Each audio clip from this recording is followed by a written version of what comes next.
विधानसभा से अयोग्य हो सकते हैं बीएपी विधायक जयकृष्ण पटेल। विधानसभा की सदाचार कमेटी कल सौंप देगी ये रिपोर्ट। विधानसभा अध्यक्ष वासुदेव देवनानी को ये रिपोर्ट सौंपी जाएगी। कमेटी के चेयरमैन कैलाश वर्मा ने रिपोर्ट तैयार कर ली है।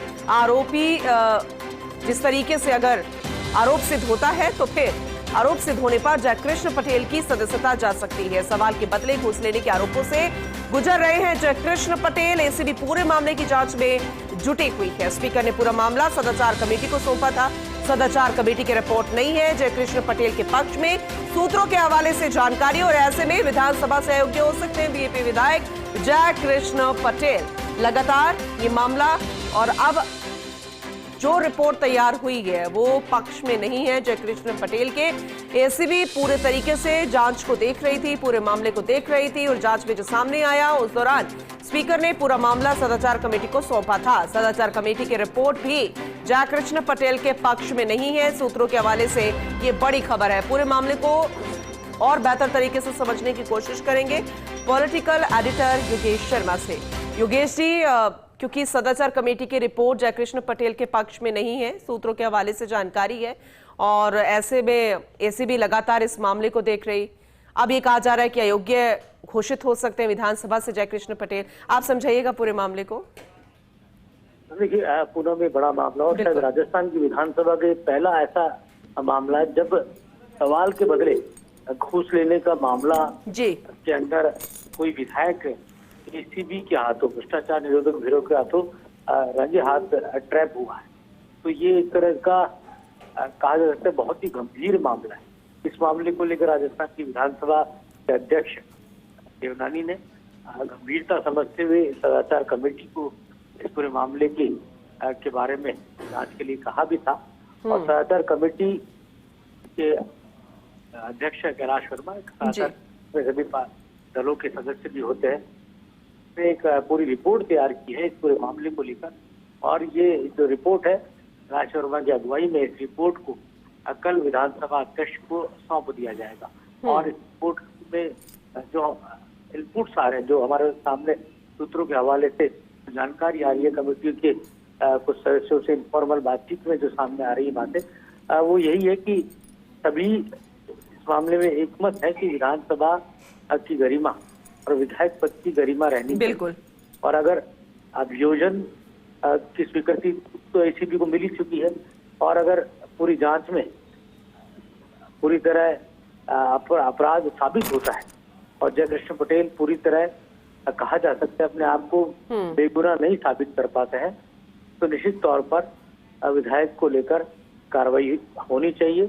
और अयोग्यता को लेकर जो पैमाना है उस बारे में फिर स्पीकर निर्णय ले सकते हैं, क्योंकि कोई भी विधायक होता है जो विधायक जहाँ से चुनकर आता है वो अपने आप में एक प्रक्रिया होती है। जनप्रतिनिधि कानून के तहत भी वो उस प्रक्रिया का पालन किया जा सकता है। राजस्थान की विधानसभा का सदस्य होने के नाते अयोग्य करने से जुड़ा जो मसले होते हैं वो अपने आप में पूरी एक विधि सम्मत राय के बाद ही उस मामले में कोई निर्णय लिया जा सकता है। सदाचार कमेटी इस बारे में अपनी रिपोर्ट देगी।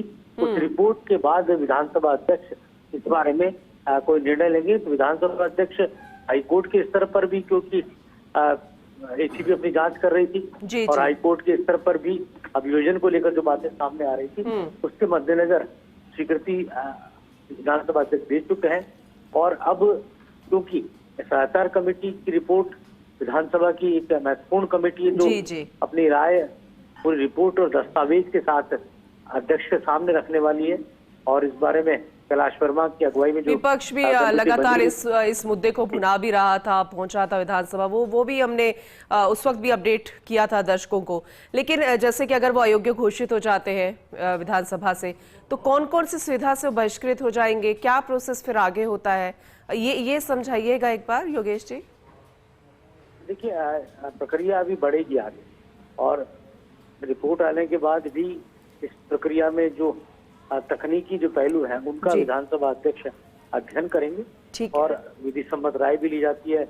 डबल एजी हो, चाहे सरकारी महाधिवक्ता हो, चाहे अन्य जो एक्सपर्ट्स होते हैं उनसे भी बात की जाती है और उसके बाद फिर पक्ष भी सुना जाता है। बीएपी जो पार्टी है वो ये कह रही है कि राजनीतिक षड्यंत्र के तहत ठीक है। उनके विधायक को फंसाया गया। लेकिन एसीबी के ने जिस तरह का ट्रैप किया था, उस ट्रैप में काफी कुछ बातें बहुत मोटे तौर पर सामने आई है। काफी कुछ बातें सीधे तौर पर भी सामने आई कि आखिर किस तरह का घटनाक्रम था और आखिर किस तरह से जयकृष्ण पटेल उस पूरे मामले के अंदर संलिप्त थे। तो ऐसे में पूरी तरह दोषी करार होने पर जयकृष्ण पटेल की सदस्यता, विधानसभा की सदस्यता जा सकती है। और ऐसे में जिस विधानसभा सीट से वो विधायक है, वो वहां से फिर से चुनाव वहां पर हो सकता है। ये पूरी प्रक्रिया है, इसमें समय लगेगा। अभी हाल ही में आपको ध्यान ही अंता सीट को लेकर भी जो मसला है वो चल रहा है।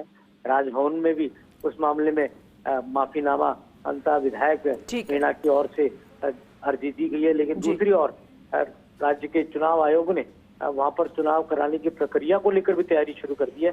ये अलग बात है कि अभी चुनाव को लेकर वहां कोई तिथि घोषित नहीं हुई है, लेकिन ये भी वो भी एक बड़ा मसला था, क्योंकि पुराने मामले में अंता विधायक को आरोप सिद्ध उनके खिलाफ हो गए थे।